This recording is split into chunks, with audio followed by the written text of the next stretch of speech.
Un jour de pleine lune, le griot du village, Moussa Djelike Kouyaté, joue de la kora sous le grand baobab. Les enfants du village accourent tous, comme tous les soirs, autour de lui afin qu'il leur raconte une histoire. Moussa Djelike Kouyaté jette un coup d'œil sur les enfants assis tout autour de lui et leur dit: Les enfants, ce soir, je vais vous raconter une histoire. L'histoire d'un prince, né infirme qui sauva son royaume. L'histoire de Soundiata Keita, prince du Mandé, fils de Sogolon Conté et de Naré Magan. Celui qui libéra le Mandé et qui fut surnommé homme buffle, homme panthère, homme lion. Jadis, dans l'histoire du Mandé, il a existé un grand roi du nom de Naré Famagan Kenyi, connu aussi sous le nom de Naré Magan Konfata ou encore Naré Magan. Il a eu dans sa cour 2 épouses. Sa première épouse, la belle et très séduisante mais dotée d'un cœur de pierre, Sassouma Bérété, était la préférée. Un jour, un chasseur venu chasser du gibier sur les terres du Mandé se présente devant le roi pour lui apporter sa part comme le recommande la tradition. Alors Naré Magan, inquiet sur sa succession, demande au chasseur devin de l'éclairer sur la question. Ce dernier consulte ses courriers et lui confie qu'un jour, des chasseurs lui amèneraient une femme. Cette femme, s'il la prenait pour épouse, donnerait le fils qui assurerait sa succession. Aux abords du village de Do, un buffle maléfique terrorise toute la brousse. Il tue tous ceux qui osent s'aventurer dans les plaines environnantes. Après le coucher du soleil, personne n'ose plus sortir des villages. Le roi a promis les plus belles récompenses aux chasseurs qui tueraient le buffle. Un jour, 2 jeunes chasseurs du Mandé partent chasser le gibier. Ils croisent la route d'une vieille femme affamée avec qui ils partagent leur nourriture. C'est elle qui se transforme en buffle pour se venger de son frère, Niemo Djara, roi de Do, qui n'a pas voulu lui céder sa part d'héritage. Elle leur livre son secret et ils viennent à bout d'elle. Avant de les laisser partir, elle leur fait promettre de choisir la plus vilaine et la plus laide de toutes les filles de Do pour récompense.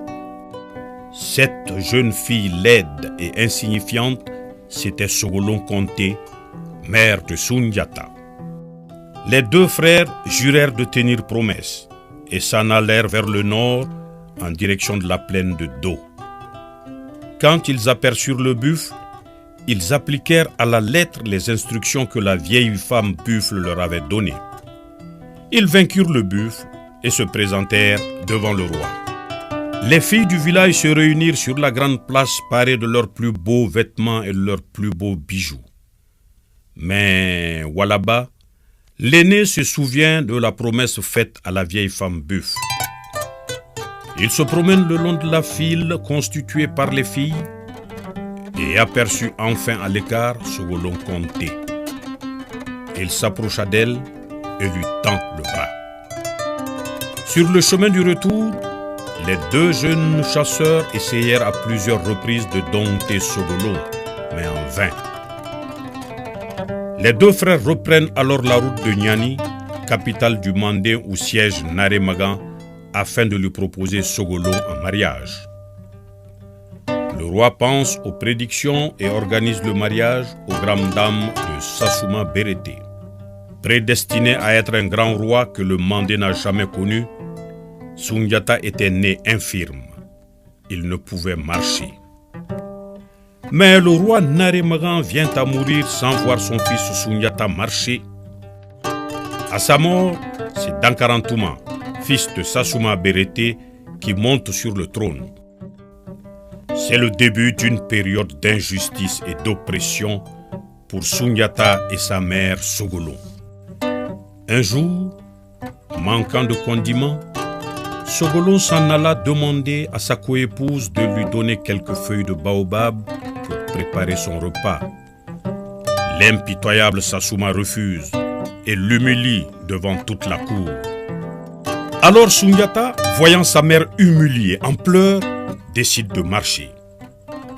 Il demande à son griot attitré, Bala Fasike Kouyaté, que lui a adjoint son défunt père, de lui apporter une canne pour l'aider à se lever. Aucune des cannes apportées ne résiste à son poids et à sa force. Tous se brisent.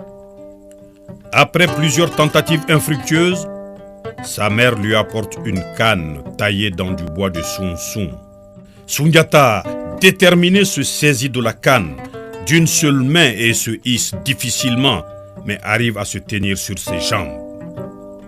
Il met alors un pied devant l'autre. Un pas suit un autre pas, et sans prononcer un mot, il va arracher un baobab entier pour venir le planter devant la cour de sa mère Sogolon. Soundiata vient de montrer son nouveau visage au Mandé. Désormais, il ne subira plus. Un homme fort est né. Son initiation commence par la circoncision. Ensuite, il est admis dans la communauté des Donso, chasseurs mystiques du Mandé. Il s'initie au secret de la sorcellerie et de la magie et devient Simbon ou maître chasseur. Il devient de plus en plus fort. Il va d'exploit en exploit. Le peuple commence à se rappeler la prédiction des sorciers du vivant de son père. Un jour, pendant sa partie de chasse, Soundiata rencontre une jeune fille du nom de Finta. Il lui sauve la vie en tuant le lion qui s'apprêtait à la dévorer. Les deux lient une amitié et cultivent un amour réciproque. Son demi-frère Dankarantouma, craignant une convoitise de son trône par Soundiata, va entrer en alliance avec le roi des Soso, le très puissant et impitoyable Soumangouroun Kanté, qui gardait un œil sur l'or du Mandé. Pour consolider cette alliance, Dankarantouma donne sa sœur, la belle et séduisante Nana Triban, en mariage à Soumangouroun Kanté, roi des Soso. Il l'envoie en compagnie de Bala Faseke, griot attitré de Soundiata. Quand Soundiata apprend la nouvelle, il est fou de rage.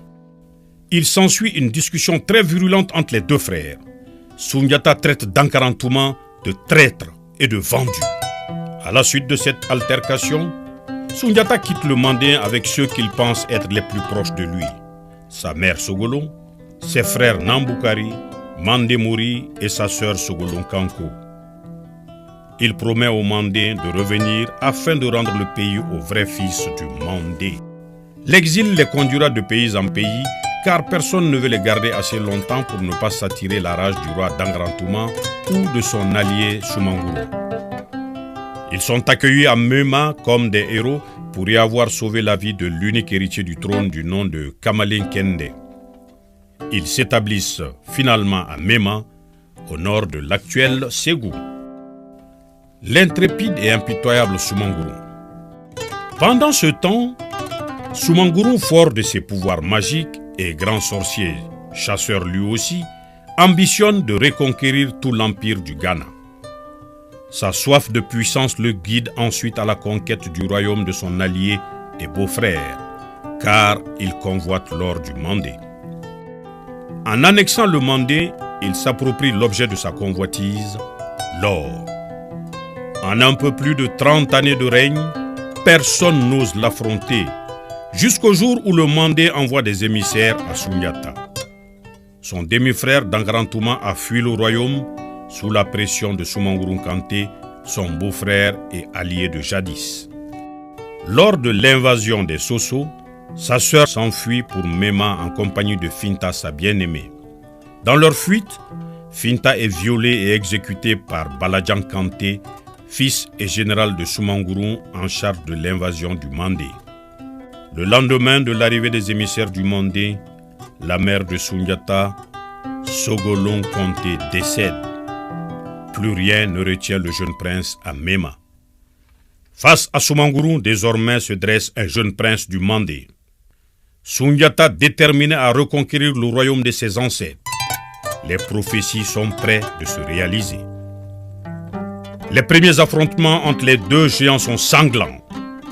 Déjà sur la route du retour, accompagné de ses deux frères Namboukari et Mandemori, de sa sœur Kolonkan et des guerriers de Mema ou du Ouagadou, Soundiata livre sa première bataille contre des troupes de Soumangourou dirigées par Baladjan Kanté. Il remporte ainsi sa première victoire à Tabon. Soumangourou tient Soundiata en échec lors de leur première bataille. Son ami Kamalin Kendin, prince de Mema et unique héritier du trône, est tué dans la bataille. Soundiata est effondré, mais plus que jamais déterminé. Or, Soumangourou est réputé invulnérable. Le secret de son invulnérabilité est impénétrable. Il détient des pouvoirs mystiques, magiques hors du commun. Mais son invulnérabilité ne résistera pas à la ruse féminine. Il n'a su se contenir face au charme de la belle et gracieuse Nana Triban, demi-sœur de Soundiata. Elle lui soutire le secret de son invulnérabilité, la source de ses pouvoirs magiques, l'ergot de coq blanc. Soundiata, un nouveau roi pour le Mandé. Dans sa conquête du Mandé, Soundiata est rejoint par d'autres rois opprimés par Soumangourou. Par ailleurs, deux rencontres vont changer le cours de l'histoire. D'abord, sa demi-sœur Nana Triban, qui a pu s'évader du royaume des Sosso, vient lui apporter le secret de l'invulnérabilité de Soumangourou. Ensuite, Fakoli Koroma, neveu et ancien général en chef des troupes de Soumangourou. Ce dernier nourrit de forts ressentiments à l'encontre de Soumangourou, qui lui a pris sa femme et a brisé le pacte de sang en attaquant le royaume de son père. Il ne lui pardonnera jamais cette humiliation et se rallie à Soundiata. Soundiata se sent prêt pour la dernière bataille. Il va affronter Soumangourou à Kirina, au nord de Kangaba. Le dernier combat entre les deux géants est pour bientôt. En pleine bataille, Soundiata blesse Soumangourou avec une flèche portant à son bout un ergot de coq blanc. Soumangourou, sentant ses pouvoirs l'abandonner, prend la fuite. Il est aussitôt pris en chasse par Soundiata et Fakoli. C'est le début d'une grande légende. Certains disent qu'il s'est transformé en ouragan durant sa fuite. D'autres affirment qu'il s'est changé en une statue de pierre. La plus répandue raconte qu'il s'est changé en un énorme oiseau noir aux abords des collines de Koulikoro. Les 12 rois qui se sont alliés à lui pour combattre Soumangourou lui prêtent tous allégeance. Soundiata devient ainsi le roi incontesté de l'empire du Mandé.